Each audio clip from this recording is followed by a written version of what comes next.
Okay, I want to go through the final draft stages and how we're going to make this mess look like a half-decent essay. And so I'm going to go through some of the middle draft stages that I covered before, and then kind of go over the final draft stages and about the MLA and things like that.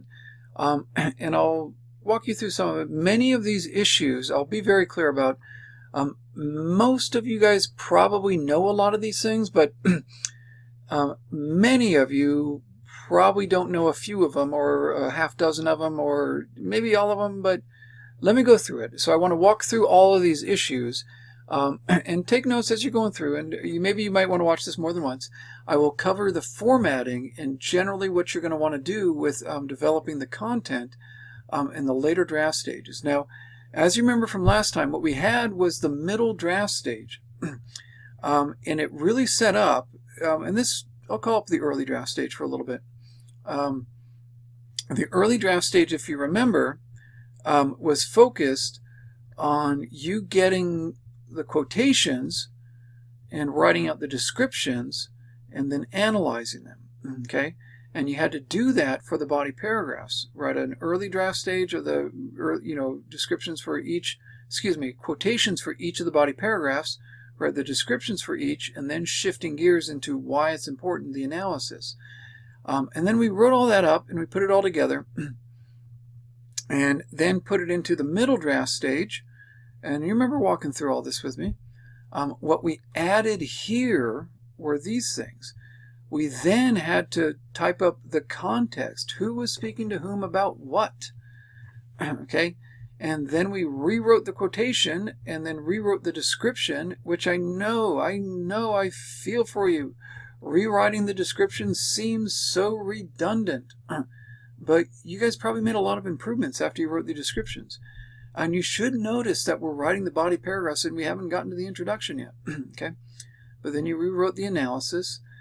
After you went through and rewrote the 4 body paragraphs, you probably had some pretty darn good stuff. And then I asked you to write the introduction at the end of it all with about 2 sentences per body paragraph, and that would be great. So just get about 2 sentences per body paragraph. I think we had a gap that we wrote those in. And I kind of done, I haven't finished the second body draft here, but because I kind of wanted to show you what you had. And these were the body paragraphs. And this is what I had to work with. This is what I had for the first body paragraph. And this is what I set the context up, and then I had the this is the last body paragraph. This is what I was just working on. And I didn't do all 4 body paragraphs. I did 3. I cheated. So I apologize, but not really. But I just didn't want to waste too much of your time. So this is what I did on the final body paragraph. I set the context up, and I have that quotation right here, and I have the page number there, 32. Then I have the description and the analysis. And what I had in the end was 3 body paragraphs. You're going to have 4. I have 3. But I have, for the body paragraphs, the 4 elements that are absolutely essential. I set the context right here. I had the quotation right here. And then I have the description right here. And I revised the descriptions when I wrote the middle draft stage. I added more. I especially added more on this one about how Polynices is never even mentioned as being the one that they were fighting with during the Civil War. And boy, was it a terrible Civil War for the city. They're clear on the terror, but they don't mention Polynices. I added a good deal more on it. I refined it in the middle draft stages. And I did that with the second body paragraph. I refined it and developed it. And I just finished refining and developing the middle body paragraph. And the third body paragraph, I really developed it. I went over it. It's redundant. Okay? And now let me show you how I moved it over and the changes I made. Now, one of the main changes is I wrote up an introduction, and I'll show you that in a little bit, okay? But I want to show you some of the macro changes that you have to do to the whole essay. And you should write the introduction first. You do have to select the whole thing, okay?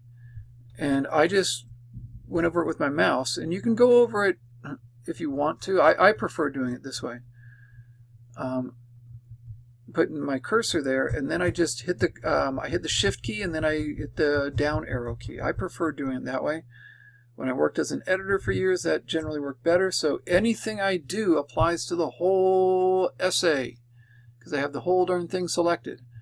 And the whole essay should be in Times New Roman. Everything. And the whole essay should be 12 point. And the whole essay should be double spaced. And a little note I want to show you. You can. I did turn on the backwards P. I do encourage you to turn on the backwards P. The backwards P is not available, as far as I can tell, on Google Docs. But you can select the whole thing and apply Times New Roman and 12 point in Google Docs. It will work just fine. I know many of you work in Google Docs. It works fine. This little backwards P thing, that's the paragraphing, the marking, that shows you certain commands. If you can get it turned on, do it. If not, these little backwards P's don't print. Okay. The last thing with the double spacing, notice when you type it, and this is something I don't worry about this too much, but this is something that I know bothers students. Notice the way on some of these, the returns seem kind of small. That's double spacing, that's what it is. And then these, it seems like it's almost triple spaced. Kind of almost. Why is that happening? And this is something that comes up if you do your introduction in here and you start typing your name in. It looks like it's triple spaced. It's because of, and select the whole darn thing again. And we'll get back to fixing it all, but let's just get these macro things fixed. It's the line spacing options. Go into line spacing options. And right here, the spacing after, that's what's making the returns look a little bit bigger than they are. Click it down to 0.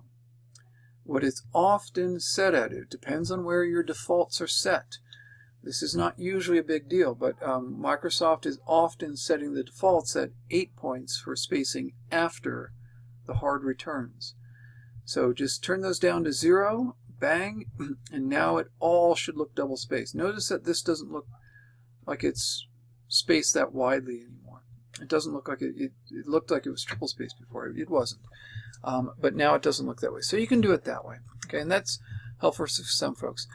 But here's where we're going. Okay, so you've got that all, and you've got to put this all together. Okay, and let me show you kind of the final draft and how it all looks. This is in the early draft stage.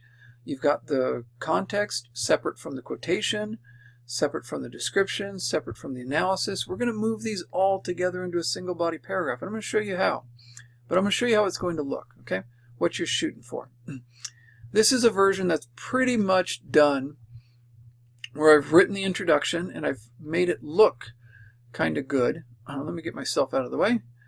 And notice these things. I'm now supposedly Dougie Schwarzenberger. Don't laugh. It's my name. Okay. No, it's not. Okay. I'm in Joseph Pendleton's class. I hear he's a real kind of mean guy. And it's on the 11th of March or something like that. You're going to be turning this in on the 12th. So this is what it's going to look like in the end. Okay. Now, a little bit on some of these things. So first thing, I hope you have written already your introduction. This is the introduction. I kind of walked you through it a little bit before, where I have 2 sentences on what one sentence setting up what I'm talking about, and then 1 sentence on why it's important. 1 on what I talk about in the second body paragraph, and then another on why it's important, and then a third on what the third body paragraph is about and why it's important. You should do this for each and every one of your body paragraphs. So you should have at least 8 sentences walking your reader through the essay. That's what this introduction does. Now, I still have some work to do on that. I still need to refine it, but I wrote the introduction, and here it is as the first full paragraph of my essay, okay? And as the last sentence is my thesis. The chorus expresses different fears and anxieties. First for Antigone, and look at me spelling terribly again, for Antigone and her loss of her brother, but their deeper fear of for their own oblivion if they are eventually wiped out and forgotten. That's my first attempt at a thesis statement right there. It's not great, but it's not terrible either. Let me move myself over here, make a little bit of room in the classroom, right over there. Okay, so that's what it is. That's my thesis now. And I'm not going to fix everything here. I have a lot to fix in the content of it. I can make a lot of adjustments, but let's get it together so we can, at least it will look like an essay. So let me walk through all the pieces. But the first thing, you make darn sure you write your introduction before you start formatting everything. But notice everything's double spaced, everything's in Times New Roman, and everything is 12 point. Okay. Now let me go through all the little buttons and bells. Okay. So first and foremost, get your name first, then my name, and then English 101, and then the date it's handed in. That's how you do it. Okay. The date is day first, month, and year. That's how the rest of the world, the United States does it March 12th, 2020, but that's weird. The rest of the world does it day, month, year. Okay. So that's why MLA did that. And I really want to repeat this a number of times. MLA is easier than not MLA. Students work harder when they don't know MLA. They try all these things. Am I supposed to do this? MLA made it as simple as possible. So once you understand MLA, you know the easiest way possible to do it. And now many of you know that you have to put your name and the number up here. How do you do that? Okay. So make sure you go to Insert. Go to Insert and then go to Page Number. Now, if you're working in Microsoft or even in Google Docs, it's the same basic logic. Go to the Insert and then look for the page number. Don't just click. Don't do this. Don't just click on it and say, Pendleton is going to figure out that I did it differently. Don't do that. Do the Insert, page number, and then the top of the page, and then click this one. Okay, that will take you to right there. Okay, let me get myself out of the way. You get out of the way there, and then you type out your last name in front of the page number. I know many of you know how to do this, but many of you don't. So that's how you do the page number. And now it's set for every single page. Is 1, Schwarzenberger 2, Schwarzenberger 3. That's how you do it. Okay. You have to do Insert, and Apple works the same way. It doesn't look the same, but it's got the same basic logic. Insert, do a page number, and then do the page number in the upper right corner, and then type in your name in front of it, and it'll work. And Google Docs works the same way. Okay. The only I haven't found yet, I'm sure it's in there. Google Docs has, I couldn't find that. Okay. But that's helpful. So your first page should have your name at the top with the page number 1. And again, don't click on it and type in Schwarzenberger 1, because that will have Schwarzenberger 1 on the top of every page. Don't do that. So insert with page number, and then put your name, my name, class, then the date, and then this. Then your title. The Fear of the Chorus. That's not a really good title, but don't call it Antigone. You're not Sophocles. Okay, so you didn't write Antigone. You wrote your essay about Antigone. So put your own title for your own work. I get a lot of students who give me essays entitled Antigone. But I haven't seen Sophocles enrolled in my class yet. So let's just put your own title, okay? So you get credit for it, and I don't give Sophocles, credit for your work. Then you've got, it's all double spaced, do tabs for the indent. Don't start your paragraph at the margin. Start in one tab, okay? And it should all look like this, and your introduction should be a nice overview of where the essay is going.